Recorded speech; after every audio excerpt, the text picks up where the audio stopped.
10ನೇ ತರಗತಿ ಗಣಿತ ಅಧ್ಯಾಯ 1 ವಾಸ್ತವ ಸಂಖ್ಯೆಗಳು chapter 1 real number class 10 mathematics ಅಭ್ಯಾಸ 1.2 exercise 1.2 prove that square root of 5 is irrational.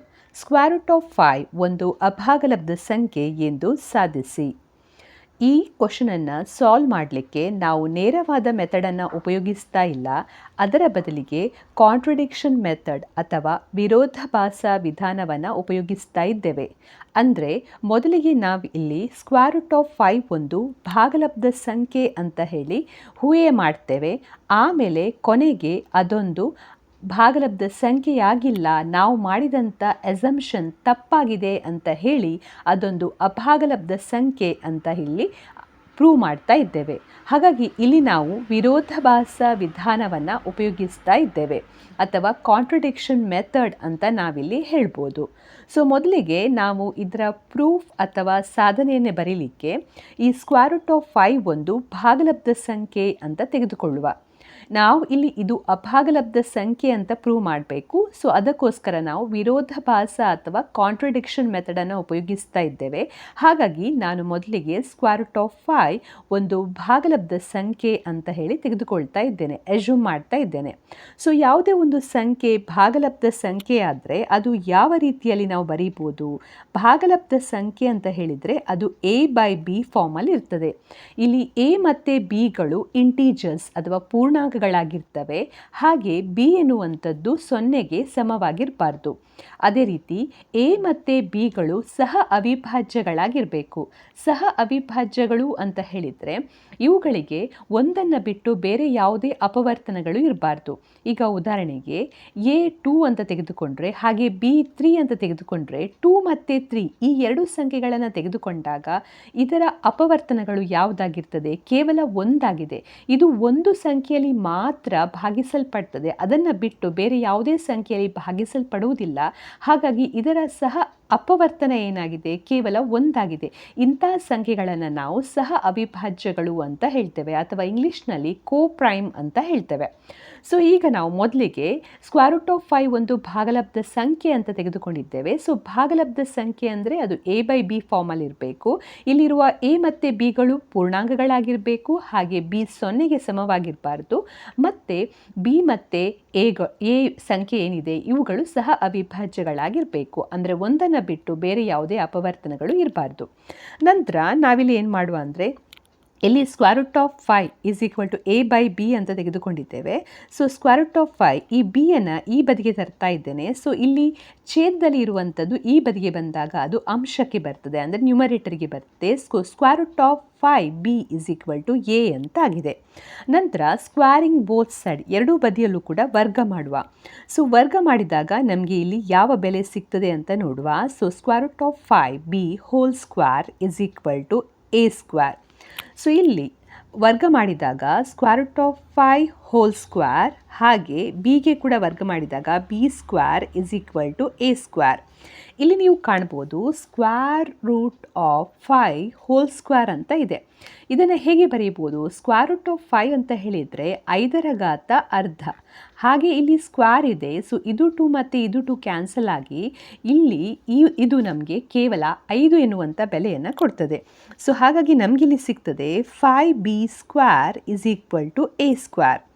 ನಂತರ ನಾವಿಲ್ಲಿ ಬರೀಬೋದು b square is equal to a square divided by 5. ಇದನ್ನು ಸಮೀಕರಣ 1 ತೆಗೆದುಕೊಳ್ಳುವ. So b square is equal to a square divided by 5 ಅಂತ ಸಿಕ್ಕಿದೆ. So ಇಲ್ಲಿ ಇದರ ಪ್ರಕಾರ ನಾವು ಏನು ಹೇಳ್ಬೋದು? 5 ಎನ್ನುವಂಥದ್ದು a ಸ್ಕ್ವೇರನ್ನು ಭಾಗಿಸ್ತದೆ ಅಂತ ಹೇಳ್ಬೋದು. ಸೊ ಹಾಗಾಗಿ ನಾನಿಲ್ಲಿ ಬರೀತಾ ಇದ್ದೇನೆ 5 ಏನಿದೆ ಇದು a ಸ್ಕ್ವೇರ್ ಅನ್ನು ಭಾಗಿಸ್ತದೆ ಅಂಥೇಳಿ. ಸೊ 5 a ಸ್ಕ್ವೇರನ್ನು ಭಾಗಿಸ್ತದೆ ಅಂತ ಬರೀತಾ ಇದ್ದೇನೆ. ನಂತರ ಪ್ರಮೇಯ 1.2ರ ಪ್ರಕಾರ ನಾವೇನು ಹೇಳ್ಬೋದು? ಒಂದು ವೇಳೆ ಯಾವುದೇ ಒಂದು ಸಂಖ್ಯೆ p ಎನ್ನುವಂಥದ್ದು a ಸ್ಕ್ವೇರನ್ನು ಭಾಗಿಸ್ತಾ ಇದ್ದರೆ ಅದು a ಯನ್ನು ಕೂಡ ಭಾಗಿಸ್ತದೆ ಅಂಥೇಳಿ. ಹಾಗಾಗಿ ಇಲ್ಲಿ ಪ್ರಮೇಯ 1.2 ಉಪಯೋಗಿಸ್ತಾ ಇದ್ದೇನೆ. ಅದರ ಪ್ರಕಾರ ನಾವಿಲ್ಲಿ ಹೇಳ್ಬೋದು ಇದು 5 ಏನಿದೆ ಇದು a ಯನ್ನು ಕೂಡ ಭಾಗಿಸ್ತದೆ ಅಂಥೇಳಿ. ಸೊ 5 ಎನ್ನುವಂಥದ್ದು ಎಯನ್ನು ಭಾಗಿಸ್ತದೆ ಅಂತ ಹೇಳಿದರೆ ನಾವು ಹೇಗೆ ಬರಿಬೋದು? ನಾವು ಅದನ್ನು 5a is equal to 5c ಅಂತ ಬರಿಬೋದು. ಈಗ ಉದಾಹರಣೆಗೆ 10 ಎನ್ನುವಂಥದ್ದು 5ಅನ್ನು ಭಾಗಿಸ್ತಾ ಇದ್ದರೆ ಇದನ್ನು ಹೇಗೆ ಬರಿಬೋದು? ಇದನ್ನು ನಾವು 10 ಇಸ್ ಈಕ್ವಲ್ ಟು 5 ಇಂಟು 2 ಅಂತ ಬರಿಬೋದು. ಹಾಗಾಗಿ ಇಲ್ಲಿ ಈ ರೀತಿಯಲ್ಲಿ ಬರೀತಾ ಇದ್ದೇನೆ. ನಂತರ ಸಮೀಕರಣ 1ರಲ್ಲಿ ನಾವಿಲ್ಲಿ ತೆಗೆದುಕೊಂಡಂಥ ಎಯ ಬೆಲೆ ಏನಿದೆ, ಈ ಎಯ ಬೆಲೆಯನ್ನು ನಾನಿಲ್ಲಿ ಹಾಕ್ತಾ ಇದ್ದೇನೆ, ಆದೇಶಿಸ್ತಾ ಇದ್ದೇನೆ. ಸೊ ಸಮೀಕರಣ 1 ಇದರಲ್ಲಿ ಏನಿದೆ, 5b² is equal to a square ಅಂತ ಇದೆ. ಸೊ ಎ ನಾವು 5c ಅಂತ ತೆಗೆದುಕೊಂಡಿದ್ದೇವೆ. So 5b² is equal to 5c whole square. So ಇದು ಸಿಂಪ್ಲಿಫೈ ಮಾಡಿದಾಗ ನಮಗಿಲ್ಲಿ ಸಿಗ್ತಾ ಇದೆ 5b² is equal to 5 square into c square. So 5b² is equal to 5 square ಅಂತ ಹೇಳಿದರೆ 25 c ಸ್ಕ್ವೇರ್. ನೆಕ್ಸ್ಟ್ ಇಲ್ಲಿ 5 ಇದೆ, ಇಲ್ಲಿ 25 ಇದೆ. ಇನ್ನು ನಾವು ಇದನ್ನು ಭಾಗಿಸುವ. So b² is equal to 25 c square divided by 5. ಸೊ 5 1s are 5 5s are. So b² is equal to 5c square ಅಂತ ಸಿಗ್ತಾ ಇದೆ. ಅಥವಾ ಈ 5ಅನ್ನು ಈ ಬದಿಗೆ ತಂದಾಗ c² is equal to b² divided by 5 ಅಂತ ಸಿಗ್ತದೆ. ಸೊ ಇದನ್ನು ನೋಡಿದಾಗ ನೀವಿಲ್ಲಿ ಏನನ್ನು ಹೇಳ್ಬೋದು, ಈ 5 ಎನ್ನುವಂಥದ್ದು ಯಾವುದನ್ನು ಭಾಗಿಸ್ತಾ ಇದೆ ಅಂತ ಹೇಳ್ಬೋದು, b² ಭಾಗಿಸ್ತಾ ಇದೆ ಅಂತ ಹೇಳ್ಬೋದು.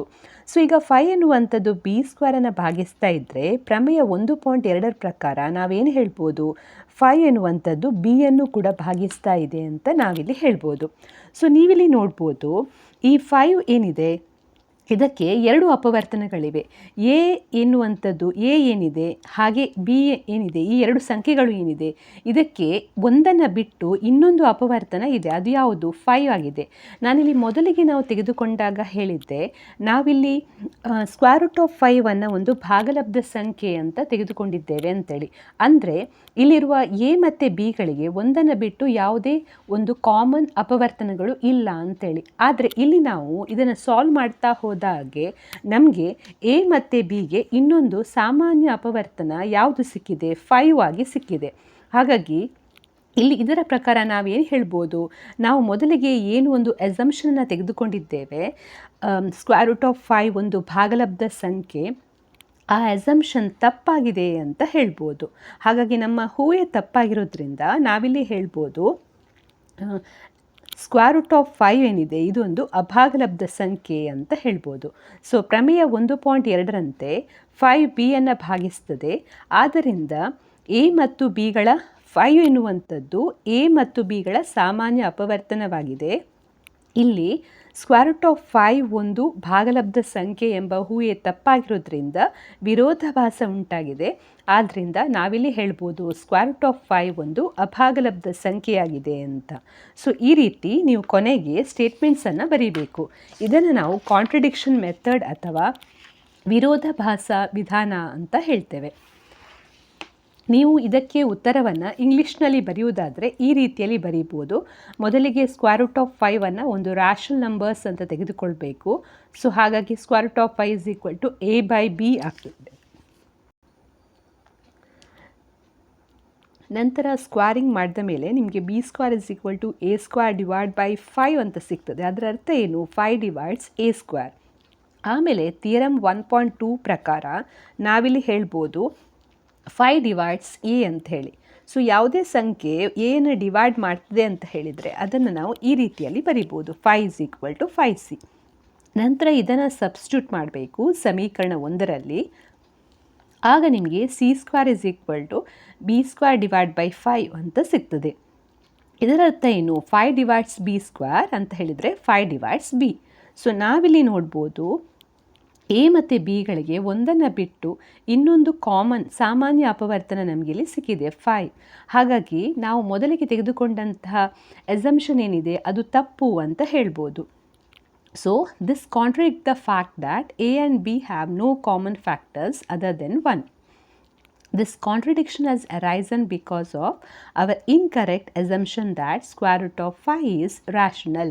ಹಾಗಾಗಿ ನಾವಿಲ್ಲಿ ಹೇಳ್ಬೋದು ಸ್ಕ್ವೇರ್ ರೂಟ್ ಆಫ್ 5 ಎನ್ನುವಂಥದ್ದು ಒಂದು ಇರ್ರ್ಯಾಷನಲ್ ನಂಬರ್ ಆಗಿದೆ.